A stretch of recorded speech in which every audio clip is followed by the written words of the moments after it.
This is Ethan, and I'm here with Dave, and together we are Dave and Ethan's 2000-inch Weird Al podcast, episode 131-inch. On this week's episode, we interview Scott Aukerman, Scott Aukerman, host of Comedy Bang Bang. It's Dave and Ethan's 2000-inch Weird Al podcast. It's a podcast about Weird Al. It's Dave and Ethan's 2000-inch Weird Al podcast. Seriously, the whole podcast is about Weird Al. Dave and Ethan's 2000-inch Weird Al podcast. You don't have to listen, but we're glad you are. Dave and Ethan's 2000-inch Weird Al podcast.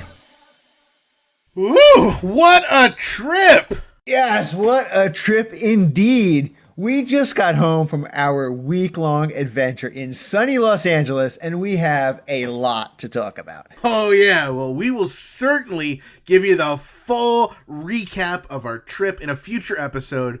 Oh, but for right now, boy are our arms tired after that flight from Los Angeles. Yeah, they sure are. And also, again, we want to say a big thank you to all of you for making all of our Weird Altober episodes with Weird Al Yankovic 4 of our most listened to and most talked about episodes ever. Now our Patreon family can look forward to the full 4-part interview coming to patreon.com/2000inch as one single interview. That'll be soon, and then you can listen to the whole thing without any pesky interruptions. And of course, by pesky interruptions, we mean interruptions by Ethan and I. We can't control your pesky pets or your pesky family or the pesky police when they come knocking on that door for you. And speaking of pesky interruptions, let's just skip this week in Weird Al related news for this week, and let's get right on to our big interview. Yes, our interview with Hot Soccer Mom, Hot Saucerman. Ethan, a little help here, please.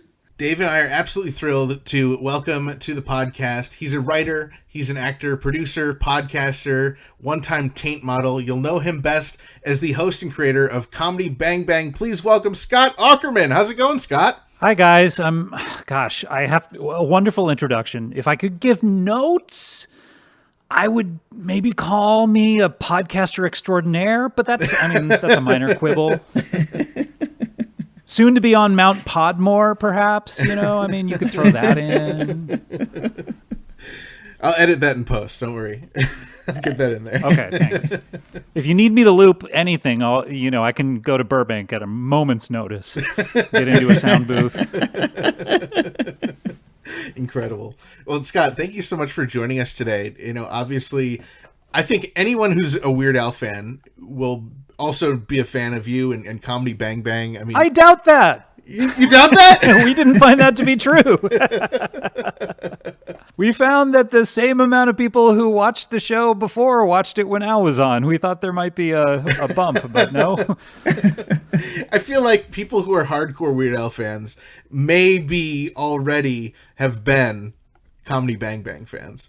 Maybe, yeah. There's definitely some crossover, and I always thought it was really funny on one of Al's, on his last tour that he actually did the parody songs and everything. I went to go see it in San Diego, and he showed a full sketch from Comedy Bang Bang that he was in, the real food sketch, which we both think is really funny, but it's just so gratifying to watch a sketch that you've worked on each in front of thousands and thousands of people. There wasn't a good reaction. I feel like people were always laughing when I saw that played. Yeah, I don't know. It probably depended on the town, but I saw it in San Diego, and it got a collective shrug from most of the people there. By the way, each that's a good parody of Eat It. Oh, wait, no, that's already a parody. Never mind. Hey, it can happen. You can still do it. Hey, you never know. We parodied one of Al's songs once. We parodied Spatula City, so you can do it. Spatula City. Oh, okay, yeah. What was your parody? It was... Look, I know that's what you really wanted to tell me, so just go ahead and get to it. Well, it's a unique one because it's not a song, but we got the same guy who did the voiceover for Spatula City did it, just promoting our podcast. Oh, wow. Oh, that's cool. That's very... Oh, I was going to say that's cool, and I realized that it wasn't. But it's very nerdy. Right. I promised the you right I wouldn't term, lie yes. on this podcast. I'm under oath right now. Got sworn in on a stack of Bibles, and it was a big stack. You have a lot of Bibles, guys. I have to say. It's a Weird Al podcast thing, it's one of our procedures. So I guess let's just start from the beginning. I have to assume that you were a fan of Weird Al before you started bringing him on your shows and all that stuff. When did you first learn of Weird Al? So I grew up in Southern California during the 1970s and 1980s. So I would say around 1980, I was listening to the Dr. Demento show on KMET out here.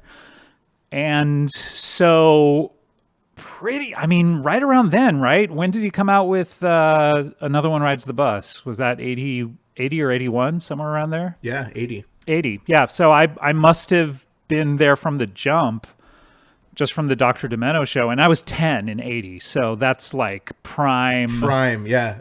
Dr. Demento, Yeah. everything years, like you're staying up late on a Sunday and listening to the radio and hoping that your parents don't walk in and hear.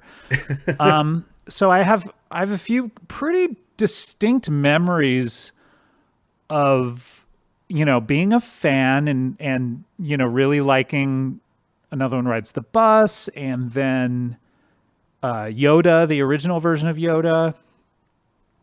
And then in 83, right, his first album came out.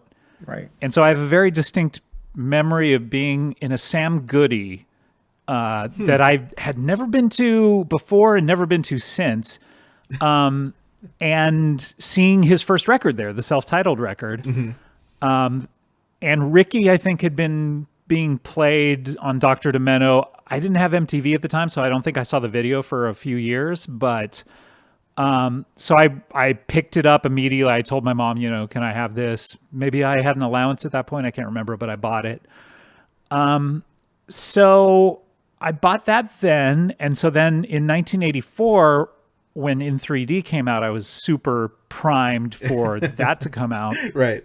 And what I would do is I would go to Tower Records. I would go to Tower Records like, God, every few days, actually, just to like look through stuff, see if there was anything new. But at the time when In 3D came out, I would go to Tower Records and I would always go to the Weird Al section to see if a new single had come out, because cool. the singles had different cover art where he actually was like parodying the cover art of the single. So, for instance, on Eat It, he was in the Michael Jackson pose, and it had the cursive font of Eat It. And then King of Suede was a parody of the Police Synchronicity record. So I still have them. I got every single that he ever put out, and I was always hoping like, oh man, maybe he'll put an unreleased B-side on one, which I don't think he ever did.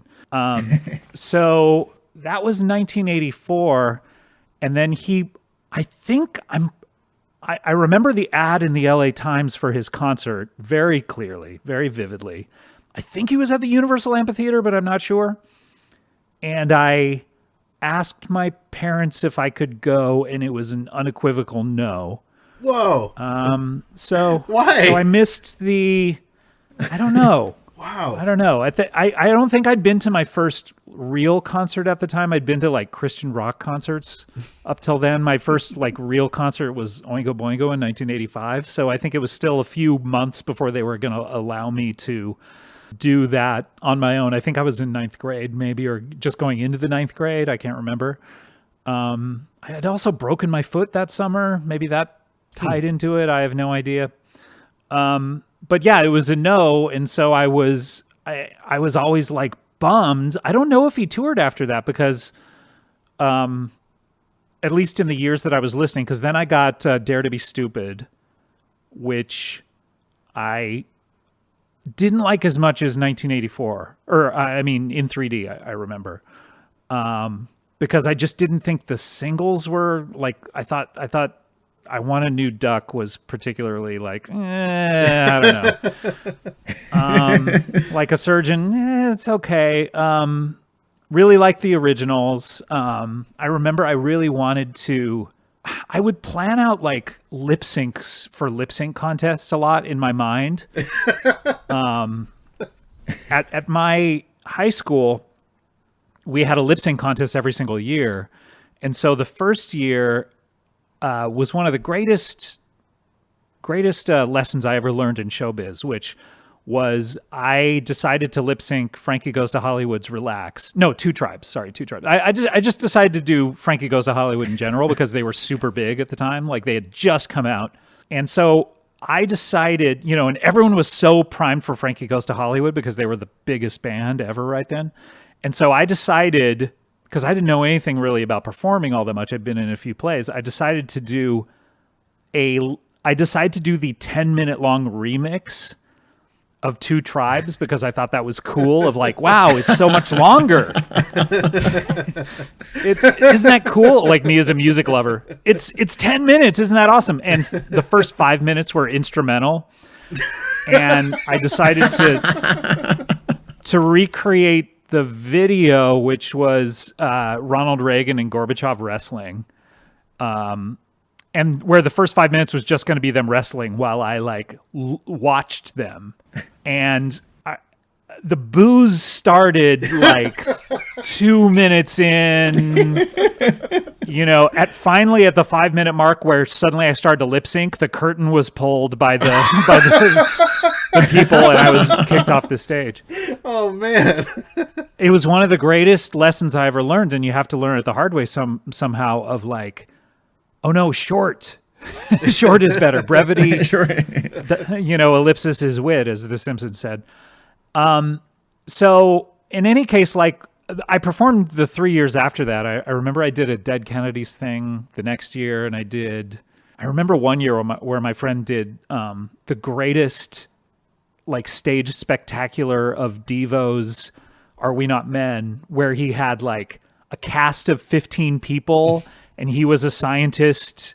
And there was a cheerleader, like wearing crazy cheerleader things, pointing at DEVO on a chalkboard with her baton and doing baton tricks. And like he was watering people in potato costumes that then like got up. It was so great.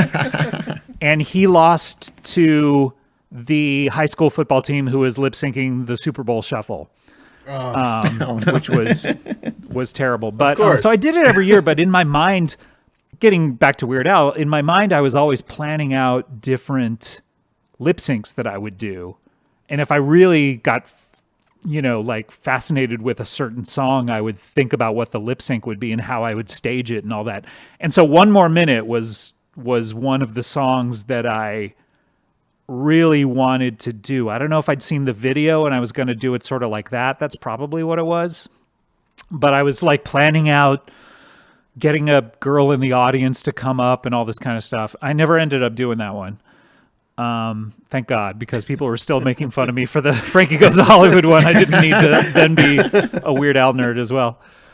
And then Johnny Dangerously came out in 85, I think, and or 86. And I was like super into that because Al did the soundtrack song, and I remember being very disappointed that that the single came out and it had a blank sleeve. I was very disappointed because I was collecting his singles. I still think I bought it, but it was a blank sleeve. I think it had like an Ira Newborn track on the back, or maybe that was the Weird Science single. But so I was still like in it in like 1986 or so. And then in 1987, I got a girlfriend, and so that was about it. But no, I kid. I didn't really keep up with the records after that. I remember when Smells Like Nirvana came out, I thought that was really funny, but I never bought the record. And then around when did Pentiums come out? It was 99. That was 99 or so, yeah. So then Al was playing at, I gotta say it was the Orange County Fair, and my friend and I decided to go and have a good time. So my friend Warren Fitzgerald from the Vandals, who played in Oingo Boingo, speaking of them, we went to go see them, I think, at the fair, and I bought a All About the Pentiums t-shirt, which I still have. Nice. And so that was my first, and it was kind of like oh wow, I want to redeem the story from 1984 of my parents not allowing me to go. I'm going to go see Weird Al. And so we had a really good time. And that was 1999. And then I think smash cut to 2009 when I started the comedy. It was at the time, it was Comedy Death Ray Radio show at Indie 103. I remember asking Chris Hardwick, who I knew Al, if I could have his email because I wanted to invite him on the show. We had never spoken before. And Oh, wow. and I remember feeling like, oh, I bet Chris says no, or let me talk to Al first, or, like the normal kind of stuff that you do when, like, a famous person and someone goes, can I get their email, Right. And, like, Chris immediately was like, yeah, sure, here it is, and just gave it to me, which is not a knock on Chris, I think, as much as it was, like, I was surprised that Al was so accessible, if that makes sense, Mm-hmm. So I reached out to Al and asked if he would do the podcast, or at the time it was just a radio show and a podcast, I guess. But and he immediately said yes. So, and I treated it like I was, Frost interviewing Nixon or something. I like reached into the crevices and crevasses of my mind, just like listening to all of his old records and thinking up questions that I would ask that I'd always wanted to ask him. I remember I asked him really like, you can still hear it on that episode. I feel like it's episode 6 or 8 or something like that. But yeah. I asked some like really in-depth questions about like on, what's his parody of the Crash Test Dummies song? Headline News. Yeah. On Headline News, I notice in the instrumental section you're doing the hand farts as well as like a little accordion flourish. Was that your way with the box set of ending that chapter of your musical career, because you've never used the hand farts and the accordion ever again in your mainstream pop parodies? And I don't know. Okay, so like Al is, as I've gotten to know him, is I think he's semi-protective of what he says about stuff in public, and he doesn't like ever really, as far as I know, in an interview just let it rip and say what he actually feels about things. I don't know if he did on this show, but I remember him just kind of looking at me with either like, "Why are you asking me this?" or or deflecting, and I remember me not getting the answers I wanted in a lot of cases because he didn't want to say things like that publicly or whatever. Right. But in any case, so I really enjoyed. I know this is the longest answer to one question, but this is your show, right? This is our show. This is what it's about. Okay. Yeah. Exactly what our show is. Okay, so I had a really good conversation with him then. Really enjoyed meeting him. He was very gracious and very cool and put me at ease. And I think maybe I was generally nervous during, in the early episodes of that show anyway, but he put me at ease definitely, because I think he might've been the first person who was on the show that I didn't know. But he was great. I really enjoyed it. And then, so I think probably maybe a couple months later, I got an email from him that he was doing another show at the Orange County Fair, this time at the Pacific Amphitheater, as well as he was premiering his movie, Al's Brain, at the same time, and he wanted to know if I would come to the premiere of the movie and to see his show afterwards. And I was like, huh? Me? Yeah, sure.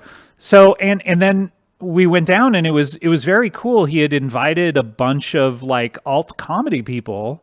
Like I remember John Daly was there, and Eric Appel, and a bunch of people, and we all saw each other there. Like, oh, you're here too, and it was just like, and the Orange County Fair had shut down the entire fair and opened it only to us, I think. Wow. And all of the food, I remember, was all free. All of the vendors came out and would make you, breaded, fried, whatever for free and everything. And it was just so magical and so cool. And then we got to see the show, and it was totally different than the previous show I'd seen, because I think the previous show I'd seen was, it was out in the middle of more of a field or something, and I don't think it was. I can't really remember, but I remember this being more of an extravaganza with him changing costumes a lot and the video screens and all that. So really blown away by that. And so I don't know. It just was it was a very gracious gesture of him to invite kind of a comedy nobody to see his show. And it was then that I learned that he was really a comedy fan. He was really not someone who's one of these comedians who gets famous and then only knows people of a similar level of fame, He really was someone who had an appreciation for good comedy and really liked the kind of stuff that I was involved in. And so it turned into a friendship after that. Wow. That's incredible. And I was curious, when you actually did reach out to him that first time, were you pitching yourself like, I wrote on Mr. Show, that kind of stuff? And is that what... I could probably find the email, actually. Oh, okay. Let me see. Let me see. Do you want me to give you his private email address, by the way? I could do that, too, if you... Pull a Hardwick for us. 1 to 50 of many. That's Google won't even tell me how many I have. Let me go back to the nines as we speak. Yeah, but I don't recall. I'm looking for it right now, but yeah. I'm just curious because that's such a cool thing for him to come out and do this interview, and that's an Al thing. I mean, knowing Al and having seen how he's reacted to stuff, that's a very Al thing. But I'm just so curious if it was just because he loved Mr. Show or just because Chris recommended you, or right. The earliest email I have from him was is a little later than that. It's like 7 months later. We must have become friends at that point because because I had asked him to do these benefit shows that we were doing at the UCB. So we would do these holiday benefits to benefit the LA Food Bank that were these crazy lineups for a 150 seat theater of, huge comedians. I remember Tenacious D headline one year, and Louis C.K., the disgraced Louis C.K. was there. So the earliest email I have from him right now is just kind of about him donating rare things for the charity auction that we were doing, and him sending a picture of his family to me. And this is like 5 months after I met him. He's sending me Christmas cards and stuff like that. So it's, just super nice. Always donating his time and resources to do stuff like that. It's incredible. And did you ask Al to perform at any of those comedy benefits? Yeah, he would, the first thing that, well, no, that wasn't the first thing.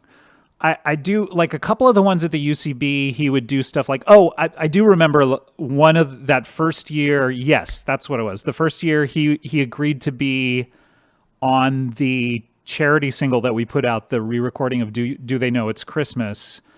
So he was on that, and he came and sang and was in the video. And then the next year he was on the We Are the World re-recording that we did with comedians, and was in the video and everything. And then I remember one particular charity benefit that we did. We were trying to get as much money as we could, and there's only 150 seats, so it's right.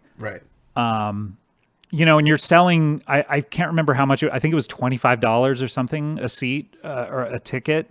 Wow. Because we didn't want it to make it so expensive that regular people, fans of the show, couldn't go, But we were trying to figure out tiers and systems for people who did have money in order, special things in order for them to be able to donate more money. So we did a pre-show. I remember we did an hour and a half pre-show, And that was purely like comedians singing songs with a band. And he and Amy Mann and maybe a couple other people sang backups for like everyone. So like Sarah Silverman sang "Hungry Heart." Oh, cool.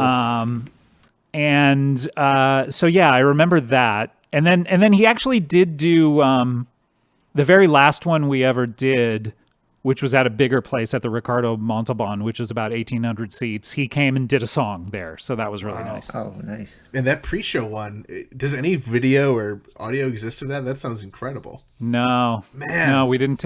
Maybe we videoed it, but I wouldn't remember because I never was in charge of the videos or anything like that. But I doubt there was a video of it. Wow. Oh man, if there was, that'd be incredible. I'm sure the lineup was incredible. Yeah. Aside from just Al being there, which is already incredible. No, it was, I mean, and these shows, by the way, they started at 8 at night and would go until 8 in the morning. Man. So they were overnight sleepovers is what we called them. So people would be, the first one I remember we started at like 8:30 at night and just we were going to go as long as we could, and I remember it wrapped up around 6:30 in the morning and people were like, I can't believe it. And so then it just became a challenge for us each time. So I think that particular one, the pre-show was like 7 to 8:30 and then the real show was 8:30 p.m. to 8:30 a.m. Insanity. And people stayed? I feel like I would have to stay. Yeah. No, people you'd always see some people like dozing every once in a while, you know, but it was great. I mean, people were like amped to do it, you know. It's just like that's what I really loved about that period of time in comedy from like 2005 to 2010, 2011, somewhere around there. It was really just like I was trying to do stuff that no one else would do, right? As the producer of this weekly show at the UCB and at M-Bar before then. So it was really 2002 through like 2009. So for Halloween, we would make the entire building that the theater was in a Halloween maze that people had to walk through in order to get to their seats, you know? So a haunted Halloween maze with like Matt Besser being a crazy scientist with brains in his hand, like yelling at people. And I remember like each time I would bring it to Susan Hale, who's a friend of mine who was like sort of in charge. I would bring her this idea of like, hey, I'm thinking of making a big Halloween maze. She'd always go like, oh no, I don't think we could do that. And then cut to a month later, it's happening. And then each year gets bigger and bigger and bigger after that. You know, it was the same thing with the all night shows. It's like, oh no, I don't think, that's probably not going to happen. And of course, you know, they become huge. It was just so much. It was a really fun time to be doing comedy in LA. That sounds so cool. Yeah. I feel like we gotta, you know, we've covered so little, but covered so much at the same time. But I would love to briefly, before we get back to Al, just take a detour into Mr. Show. I guess keeping on the Al topic, did you have anything to do with Daffy Mal Yinkle Yankle? Were you for this? Yeah, I mean, I guess I had something to do with it. It kind of that I must not have had a lot to do with it because it was my first comedy job. I have a lot of the experiences there like seared into my brain of the important ones, you know, like the important sketches that I had a lot to do with. I do remember that was around when I started feeling kind of comfortable on the job, and so I remember pitching on it certainly, where it was like, hey, what are the versions of Superstar Machine, right? Yeah. What are the different versions of it around the world that we could see? And I remember, I don't even know if it was me pitching. I do remember the meeting though, when it was being pitched and everyone thinking he was really funny for a Weird Al, character to do a parody, and someone said like, well, it's got to be food, right? Like we have to turn it into food, so it became Sushi Bar and a Sushi Bar Machine. I would imagine Al would have even been in it, but I don't think any of us knew him at the time. So, and Mr. Show, we didn't really like do a ton of celebrity cameos as themselves, so I don't think anyone even bothered to reach out to Al, but I bet he would have been into it if he were around. I know he would have he would have seen it because he watches any mention of him. He will track down and find and put it into a montage. Right. What are some of your favorite or most important sketches from Mr. Show? I'm just curious. The ones that I had a lot of involved, like for my packet that I wrote to get hired, I wrote Taint, and that was supposed to be for David and Bob. Bob was supposed to play the part that I played. Okay. And then Bob wanted to direct the sketch instead, and I think he also was like tired of being naked in sketches. So he said, "Hey, why don't you play it?" So that was nice. So I wrote that for my packet. I had the Monk Academy sketch is one that I Classic. wrote. The Warning on Money was one that I remember I wrote. Like Brian Posehn and I were in the pitch meeting. We both talked about it, and then he went out to lunch or something, and I wrote it while he was at lunch, and he was really upset when he got back because he was like, "We were going to do this together," and I was like, "Oh, we can do the rewrite together. I just wanted to get started on it," and then we read it in the room, and they were like, "No notes." And so Brian never got to work on it. I did a lot of stuff on Everest, which was I feel like that's that's the one that everyone like thinks of. If you think of one sketch from Mr. Show, I feel like that's the one that I always hear people mention. Yeah. So the process of that happened to Jay Johnson at a party, I think, and I think it was a rolling drink cart originally. Like when it happened to him in real life, I think he like was talking, leaned back on what turned out to be a rolling drink cart, which then like scooted out of the way and crashed into something and everything fell out. And then he went to it and picked everything, apologized, went and picked everything up, got it all set back up again, and then got so into his next story that he leaned back and did it again, and it happened one more time. So Oh man. everyone thought that was a really funny story that he told, and so he kept trying to turn it into a sketch. And I remember the sketch was always just like, I think it was thimbles at the time, but it just was it happening twice, and no one could quite figure out what was going on. I remember Dino Stamatopoulos and I looking at each other at the same time and saying like, this should not happen twice. This should happen like 12 times. Brilliant. And I was really inspired by a particular Norm Macdonald SNL sketch where he played Charles Kuralt, and he was reading letters that he would get from people, and he would say, "This letter comes to us from, Boise, Idaho." And then he just read where letters were coming from for like, it felt like 5 minutes, just like names of cities. And I remember loving that sketch on SNL. So I was saying like, it should be like that, where we can't believe that it's happening so many times.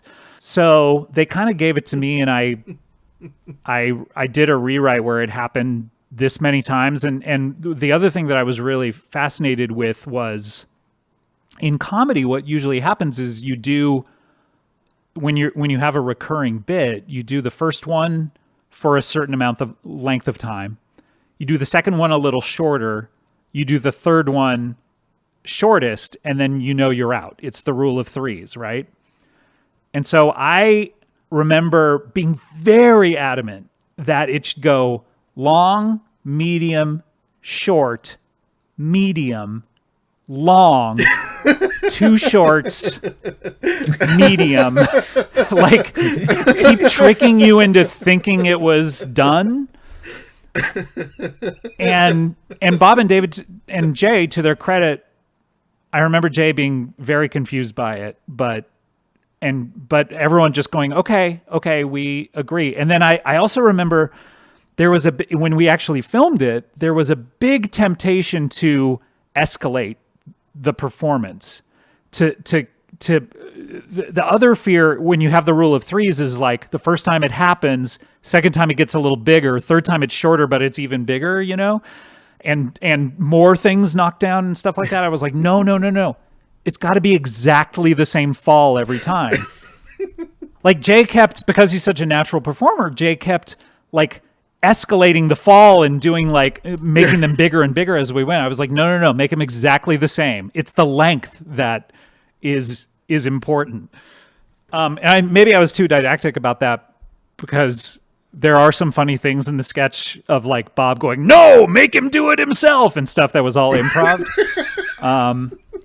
Yes. And me kind of going like, I don't know, like this is more of a time joke. But anyway, so I had a lot to do with that one. I mean, by the end of it, I had a lot to do with like a lot of the sketches. I just loved being there and loved like talking about stuff. And, you know, Bob and David were such incredible bosses as well. And, you know, not only the most gifted like comedic performers, but they would go write sketches together that and come back with them and they'd be like, oh, okay, this sketch about car wash change thieves that when you pitched it, we all assumed would be like a 2.5 minute sketch. You've turned it into a 7-minute opus that's genius all the way through. Okay, well, you guys can do anything, I guess. You know, it was a really great time. Wow. I wish we could just talk about Mr. Show for hours and hours, but I feel like we got to cover some more Al stuff. Yeah. I want to make sure we do get to talk about Comedy Bang Bang, the TV show, where especially season 5, where you had Weird Al as your band leader. Can you tell us? I mean, we know Reggie Watts started, then Kid Cudi came in, and then after season 4, Kid Cudi left, and you had Weird Al. Can you tell us a little bit about how you reached out to Weird Al, and was Weird Al your first choice? Yeah. So the TV show, we did 110 episodes, and I think Reggie did the first 10, 30, 50. He did the first, the plan was for him to do the first 60. In season 4, I remember he was getting pretty antsy. And so we reached out and said, hey, you can do all season 4, by the way, was 40 episodes long. It was a 15-month commitment, you know? And so we were like, hey, you can do the whole 40 if you want, but you can also just do 10 and we'll find another band leader, you know? And so he opted for the 10. And so that particular season, to replace Reggie, we did a major like hunt with auditions and all sorts of stuff. So I auditioned a ton of musicians, some of whom I don't even want to say because they probably don't want it out there that like, oh, I auditioned for this thing I didn't get, you know. Right. I think that's kind of impolite. But some people have talked about it, like the band Yacht really wanted to do it, and they were like, oh, we gave a terrible audition. And I said, no, it was more like you guys wanted, all 4 of you wanted to do it. I couldn't figure out how to fit you on the set. But so that was, weirdly enough, that was going to be Joanna Newsom. She was going to be Reggie's replacement for starting with episode 61. And we were really excited about it. But then as it approached, she was also in the middle of like recording her last record, which is this Genius record. And she was going to go out on tour and all this kind of stuff. And she started feeling like, oh, I would really only want to do this for like 10 episodes, which we had 30 that we had to do. So then I was like, what if you did 20? And she couldn't commit to 20 because I was like, I can maybe get Reggie to do 10 more if you can do 20.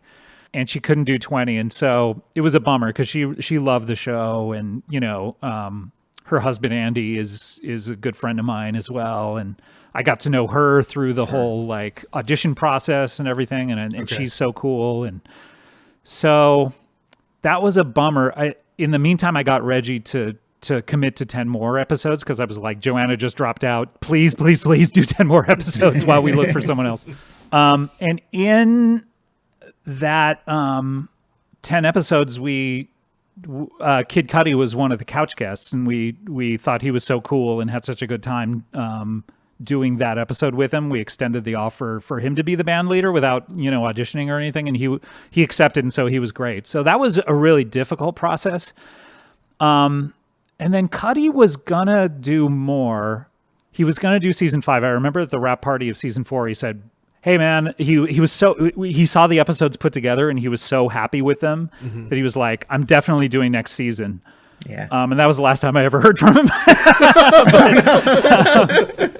No, to be serious, he was having some troubles, which he talks about. And so he sort of dropped off the face of the earth a little bit, but and I'm so happy that he got everything together and came out on the other side from it in a really good place.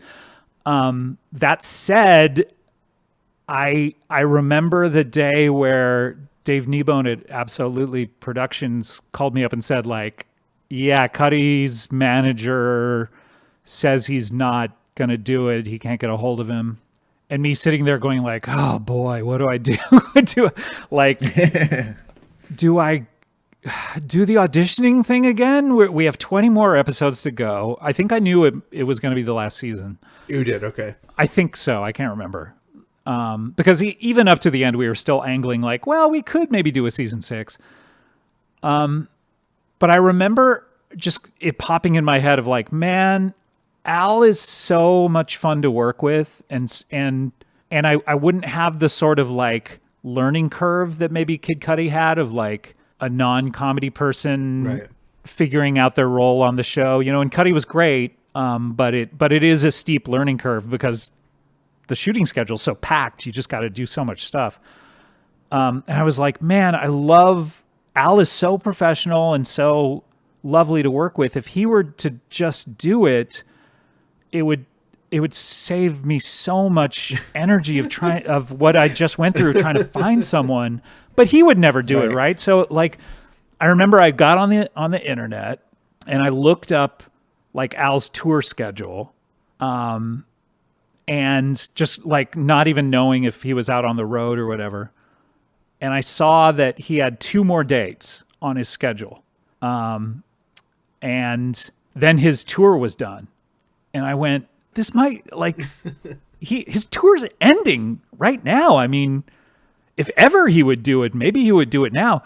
So I intentionally like waited until 2 days after his tour ended because I wanted to give him a day to like decompress before I emailed him. And I don't even remember if I emailed him saying I need a band leader or I emailed him like, hey, can we meet for lunch? I have something I want to ask you. I don't remember, but we did meet for lunch. I bet I emailed him about the band leader, and that's why he came to the lunch. And it was a vegan place. I can't remember the name, but I think what happened is I just talked him through what the process was and what would be expected of him. Because at that point, he'd been on every season. He had been a couch guest the first season. He was a couch guest the 3rd season, and I think he cameoed in the 2nd in the waiter sketch. So he'd been someone, he'd been a friend of the show who'd been on, very supportive of it. And anytime I said, hey, can you do such and such? He would always say yes immediately. But it's like crazy for him to agree to do this super low budget, dumb little comedy show that no one watches and no one ever watched. But he just loved the show and he had a good time working on it. And so I believe that he told me he called Jay, his manager, and said, hey, I really want to do this. Let's make this happen. And then it wasn't, as I recall, it wasn't a difficult negotiation of any type of like, money, or it was pretty much us going like, this is what, Reggie got paid. Yeah. What do you think? And him saying, okay. That may not be true. Who knows? Maybe he got millions of dollars more than me, and I just don't know it. No, it was so. I remember he within, I feel, 24 hours said yes, and I remember IFC, the network, my executive who was in charge of it, Christine. The day we found out Cuddy wasn't going to come back, her saying like, well, what do we do? Do you want to do auditions or anything? I said, give me 24 hours. I think I have an idea. And then 24 hours, me writing to her going, Weird Al Yankovic's going to do it. And she was like, what? She couldn't believe it came together that quickly, but it was just such a, it just really felt like a lifeline and felt like, oh my God, now I can relax. And honestly, it truly was. I mean, this was the 5th season, and the 3rd, 4th, and 5th all ran together where we never had a break in between them. So literally we wrapped season 3 on a Friday, and we had already started writing season 4 while we were shooting season 3. So just came back, Monday and continued writing. And then season 4 went for 15 months. And we technically took a little break for 2 weeks while we all wrote the Emmys and for Andy Samberg and were there on set and everything and produced it. And so technically we were writing season 5 while we were writing the Emmys. Like part of our day was writing the Emmys and part of our day was writing season 4 and doing read-throughs of the scripts and stuff. So we had like 2 weeks where we just did the Emmys.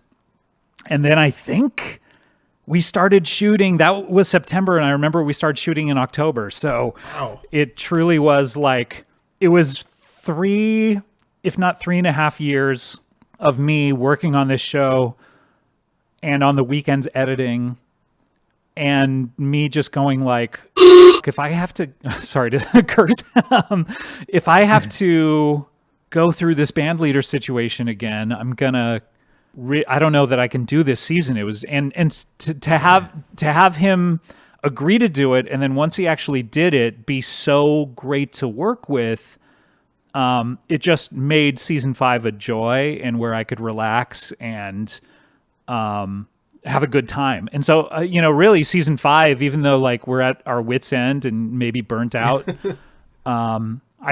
my memories of it are, wow, that was such a good time and no drama and just really enjoying and laughing a lot. I think it's incredible how fast that came together because, Al he wasn't in the writing room, was he? He was more just doing the songs and... No, he really, really trusted us to do the writing. He wanted to do the show because he loved the writing and he loved the writers. And so with everyone, we would bring them in and say like, hey, what if we did this? What if we did that? And they would say, like, oh, I don't remember anyone ever saying like, no, I don't want to do that kind of thing. But it was more of like, well, what if I did this? And there were certain things that were in the show that were always like, hey, is this a Scott thing or is this an Al thing or is this a Scott thing or a Reggie thing, sketch wise, Mm-hmm. And that was the same as being on Mr. Show. It was always like, is this a Bob character or a David character? And what's funny about them is like they both can play either one's characters. So it was always a tough decision of like, well, I can see Bob being great at it and I can see David being great at it. So I don't really know who to give it to. But with certain things, it was always like, it was such a relief to be able to say, like, for me to say, for instance, with the soap opera episode, the Weird Sal episode. Yeah. It was, I remember that being written originally because we were writing before, everything started. That was going to be Kid Cudi and Sid Cudi. Okay. But it was such a relief, like at a certain point, it's like, oh, okay, Scott, this is going to be you. So you're going to, like the soap opera episode, you're going to carry, and it just being such a relief when Al got cast and agreed to do it, to be able to be like, oh, good, we can, I don't have to do everything now. We can give away the soap opera episode. Oh man, Al would be so good at that, doing the soap opera guy and putting on a fake mustache and playing evil. And, oh, that's going to be awesome. And the aforementioned real food sketch, like, oh good, I don't have to do that anymore and we can give it to Al. It just became like a real fun thing to chop up the season like that and go like, give this to Al, give this to Al, give this to Al, It was really great. And he was so good in absolutely everything. Yeah. He wasn't involved in the writing of the sketches. The one thing he did do that he really wanted to do was he wanted to tailor unique entrance songs for every single couch guest.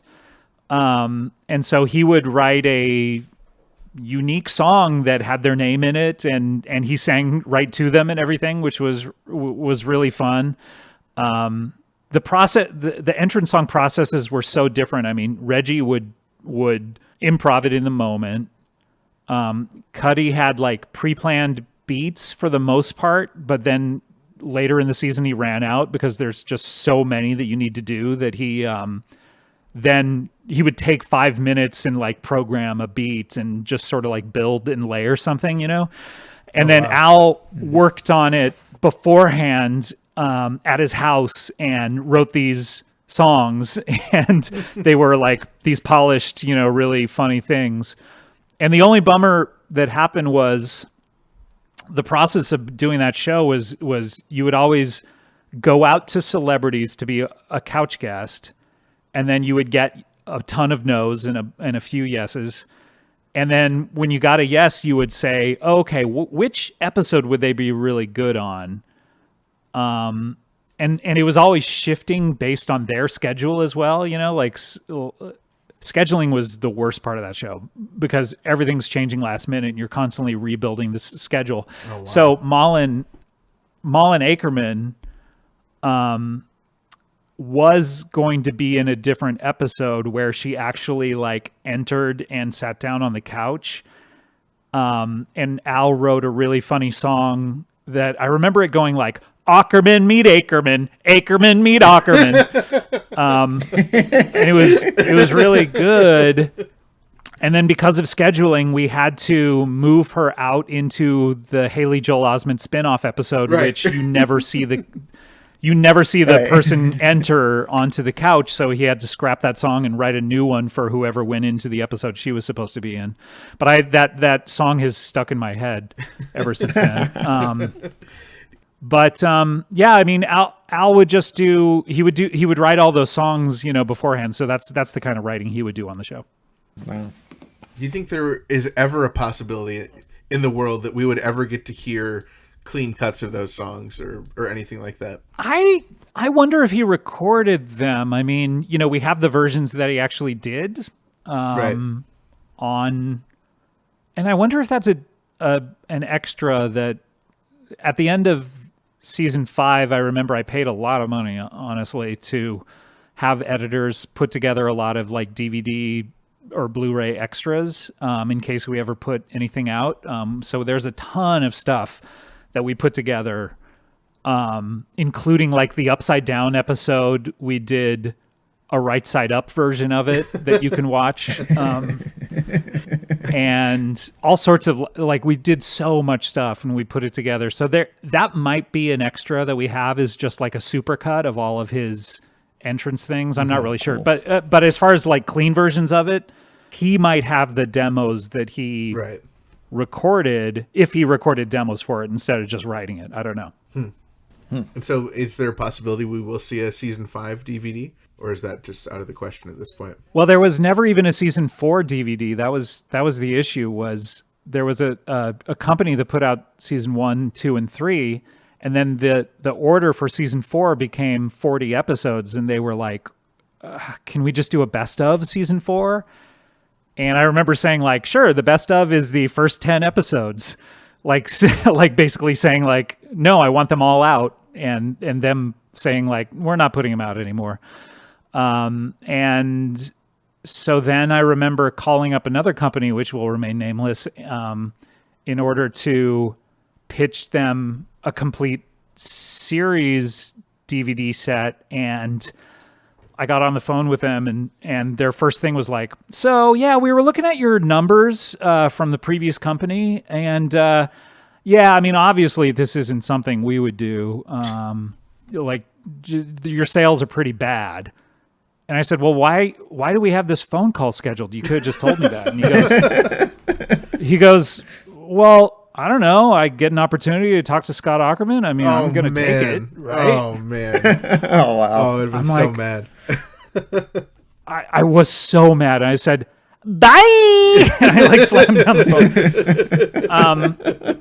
phone. But now that enough time has passed, I would really like to do like a high def Blu-ray or something like that with a code for a download code and all that kind of stuff, because I have so many extras. I really would like to do some sort of like maybe crowdfunding part of it, because finding a company to do it might be an issue. But if we got enough people to commit to doing it, but I don't know how any of that works. Right. So and I have so many projects going that it's like, but I really want to do it. So if anyone out there can help me, please help me.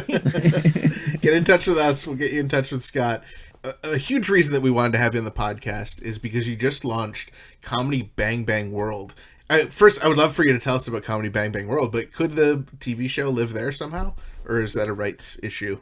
It definitely is a rights issue. I don't technically own the rights to the shows, and I remember inquiring about it after we wrapped, and my agent like sort of calculating and going like, okay, blah blah blah blah. Yeah, I mean, probably they would give you the rights back for, I think it was $3.5 million or something like that. And I was like, I mean, because they spend, even though they made it, I know for a fact that they made all their money back, because I found out that they were licensing them to Netflix at a higher price per episode than our budget. Oh, wow. So they, and that's why they ordered so many episodes.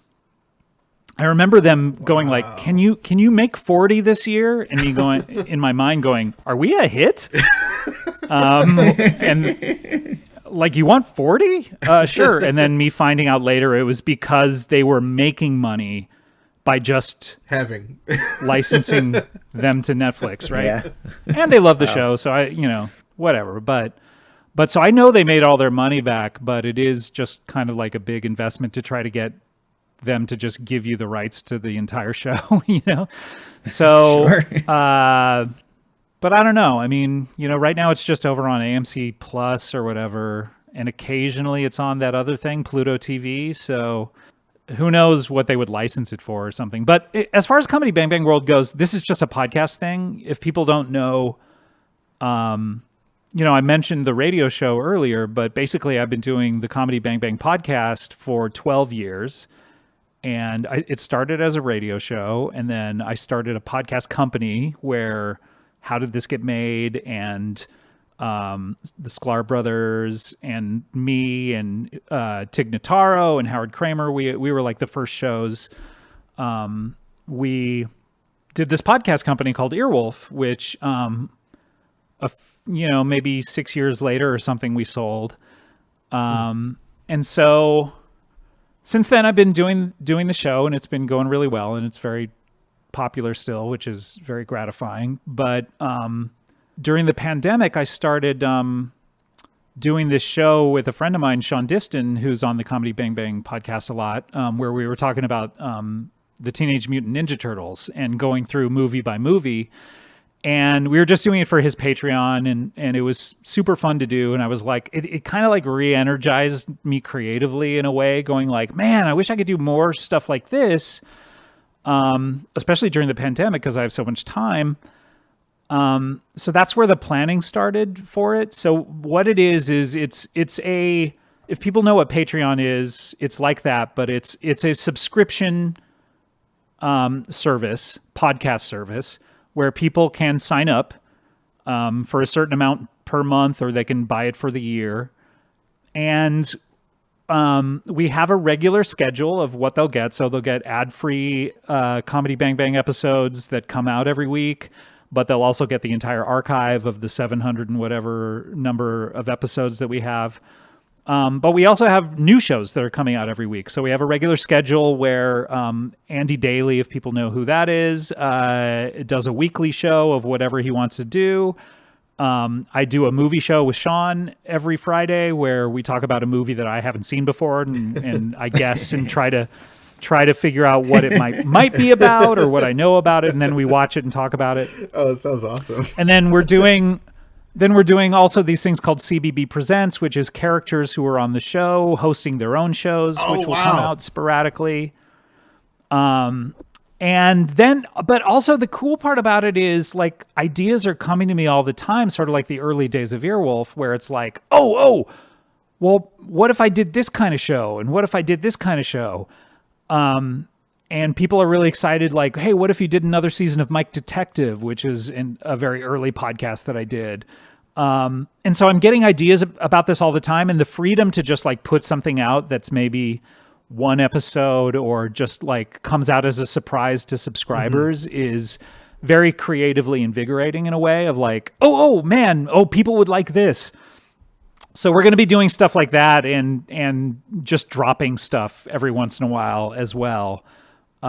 So that's what's been really cool about it. And, I think we're putting out a lot of content for each month, for the money that people pay. And everyone who does a show is getting paid really well. And so I think it's really fun. It's been really great. And this month, we've just been getting started and kind of like ramping up production on everything, but people are really happy with the content. We have a lot of subscribers, so it's been really great. That's so awesome. And people can go to it at cbbworld.com or comedybangbangworld.com. Yeah, there's 2 tiers and lots of really great information on the website.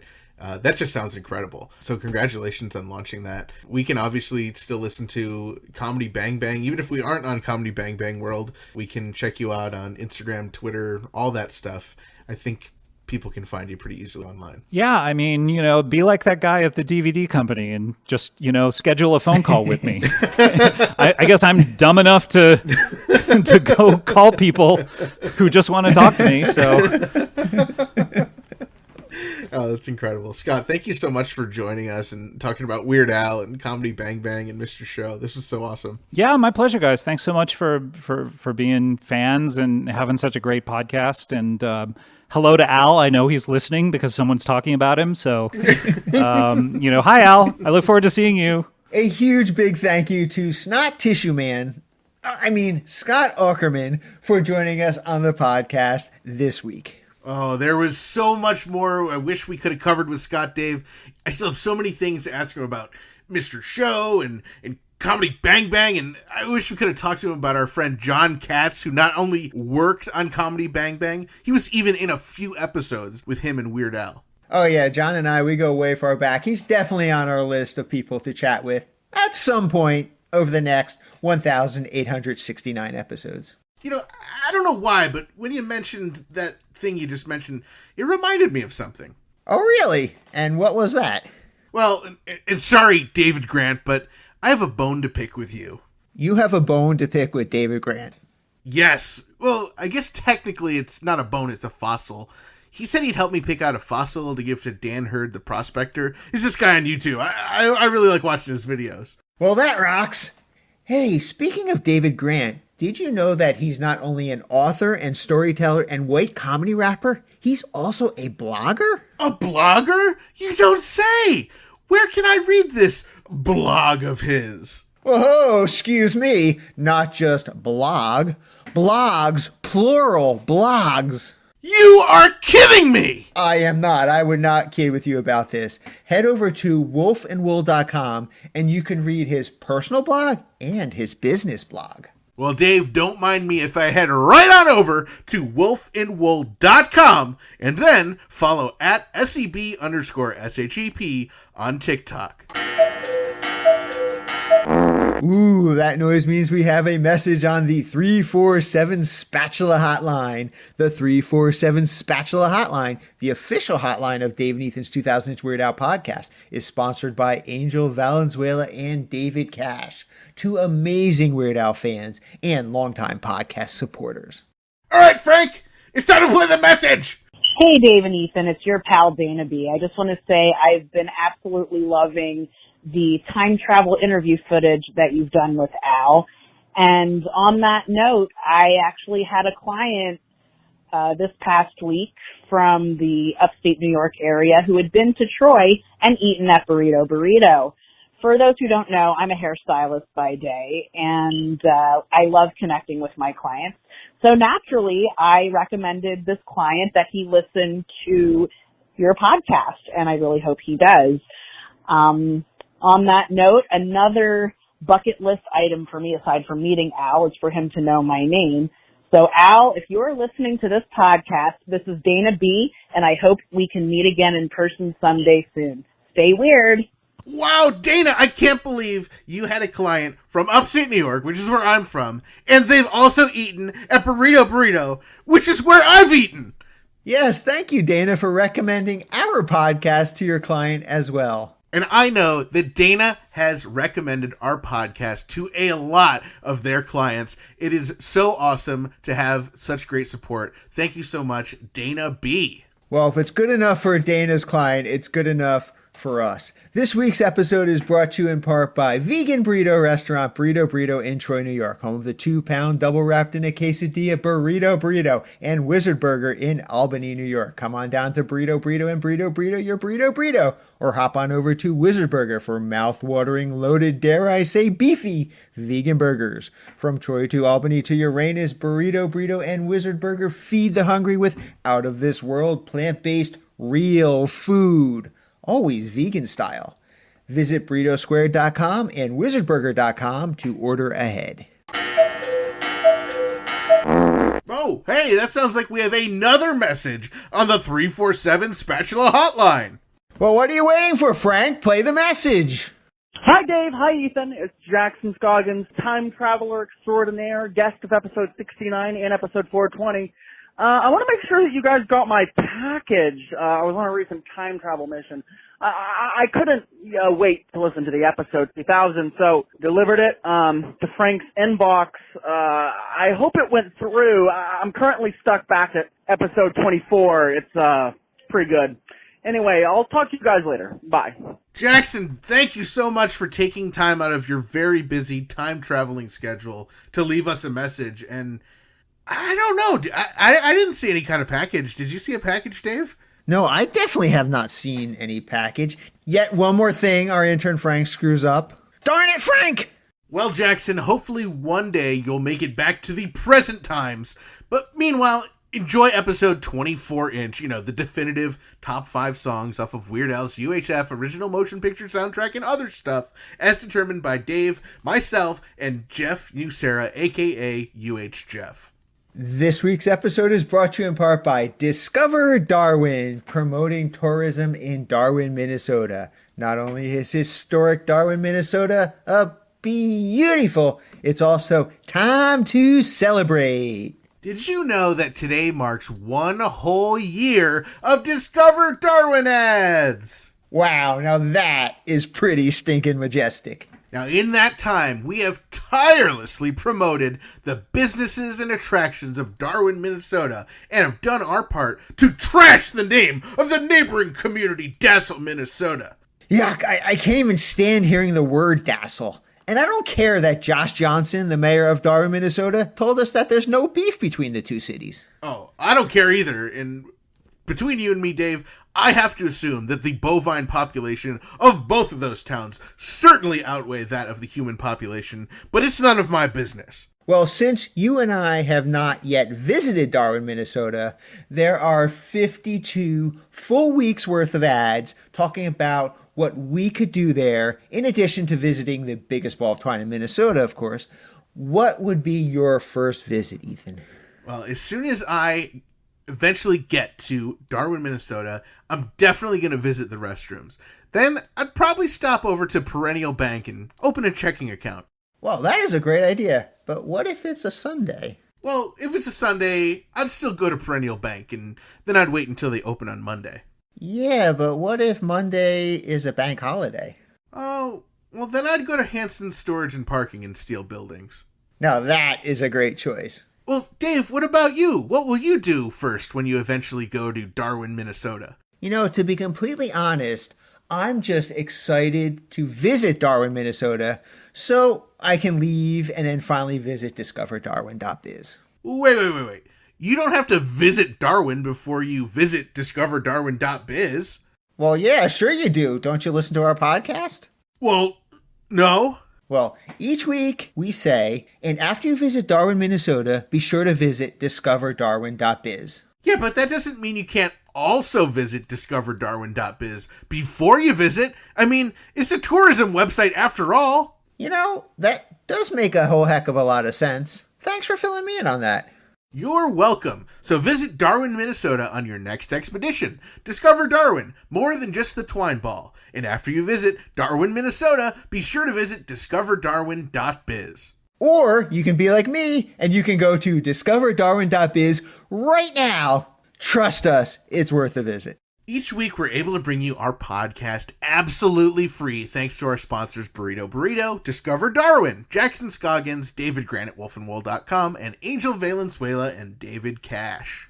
And thank you to our amazing close personal friend Patreon supporters, Jared, Jake, Javier, UH Jeff, Zeb, Allison, Scott, Blair, Adriana, Frank from the Bank, and Kenneth. And thanks to JM and everyone else in our pretty stinking majestic Patreon family. If you enjoy our family-friendly weekly Weird Al podcast, please consider supporting us at patreon.com/2000inch or by picking up some pretty stinking majestic official Dave and Ethan's 2000-inch Weird Al podcast merchandise. And to celebrate the 1-year anniversary, you gotta pick out some awesome t-shirts and more from our newest product line, Discover Darwin.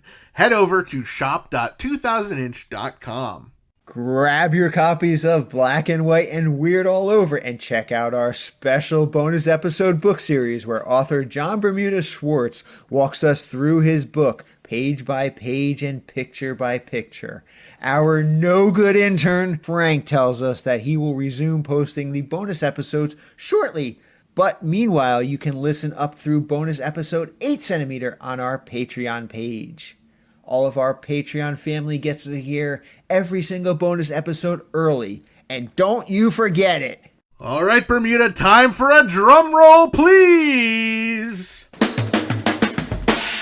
Congratulations to the Weird Al-tober Patreon raffle winner, Frank from the Bank Sanchez. Frank from the Bank wins a super cool Weird Al-related prize for Al-tober, a 3-inch limited edition vinyl single of Weird Al's cover of Beat on the Brat from our personal collection.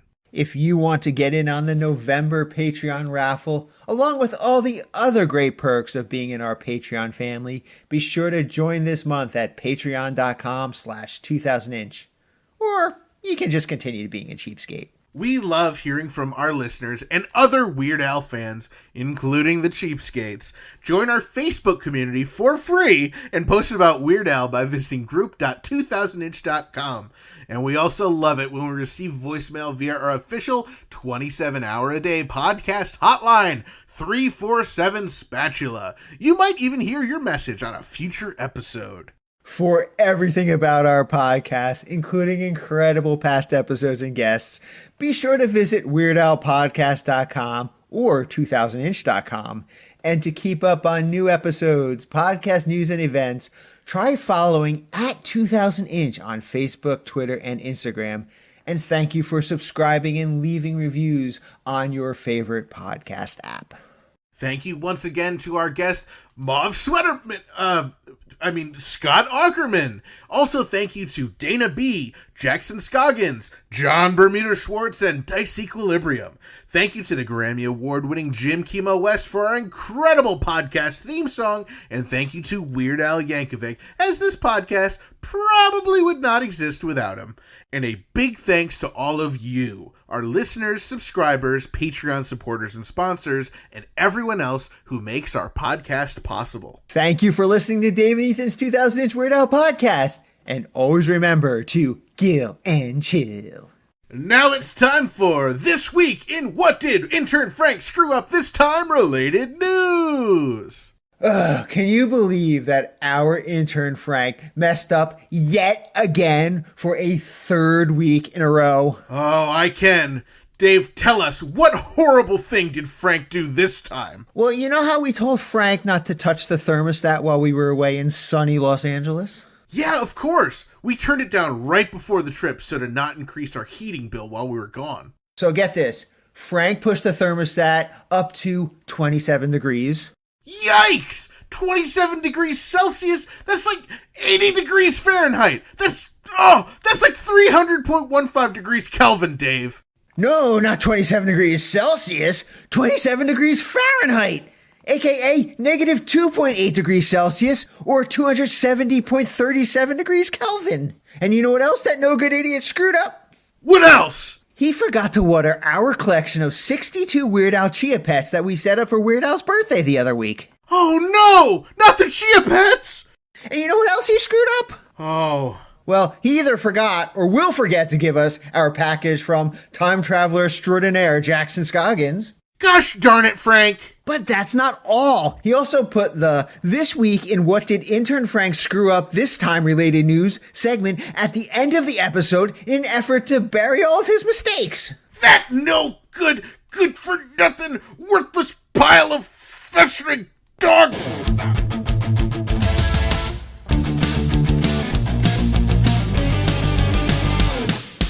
That was Dave and Ethan's 2000-inch Weird Al podcast, episode 131-inch.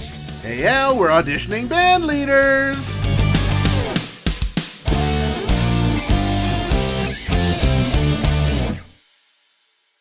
Oh, I was going to say that's cool, and I realized that it wasn't. Bye!